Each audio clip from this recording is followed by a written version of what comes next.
তো আজকে ফেব্রুয়ারি মাসের 7 তারিখ। তো বলুন তো আজকে কি ডে? তো আজকে হলো রোজ ডে। তো এই রোজ ডের দিন আমি আজকে একটাও রোজ পাইনি, এবং কাউকে যে রোজ দেব তেমন আসলে আমার কেউ নাই, কারণ আমি সিঙ্গেল একজন মানুষ। তারপর আমি ভাবলাম আমি রোজ পাইনি তো কি হয়েছে, অন্য কাউকে তো দেওয়া দরকার, তাই না?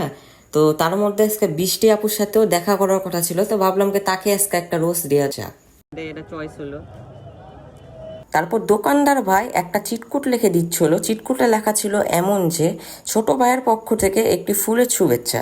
তো আজকে ভাই যারা ফুলের দোকান দিছে তারা হলো সবাই বড় লোকস, কারণ 20 টাকার ফুল তারা আজকে 60 টাকা করে বিক্রি করতেছে। তাহলে ভাবতে পারছেন? তো এখন ফুল কিনা শেষ, এখন আমরা সবাই মিলে একটা রিক্সা খুঁজছিলাম, তো অবশেষে একটা রিক্সাওয়ালাকে পাইলাম। আপনি কত নিবেন? 40 টাকা যাবো না? 5 টাকা কম দাও। 5 টাকা কম হইলো? আচ্ছা 30 টাকা যাবেন আপনি? তারপর আমরা সবাই ফুল তোলার দিকে রওনা দিলাম। তো ফুল তোলা চলে আসলাম, এখন আমরা সজল ভাইদের খুঁজতেছি, তারা নাকি আমাদের জন্য ওয়েট করতেছে। অনেক খোঁজাখুঁজির পর তারপর তাদের দেখা পেলাম। তারপর তার কিছুক্ষণ পর বৃষ্টি আপু আর শিপার ভাইও চলে আসলো। তারপর অবশেষে তাকে গোলাপটা দিয়েই দিলাম, এবং গোলাপটা পেয়ে কিন্তু সে অনেকটাই খুশি হয়েছে।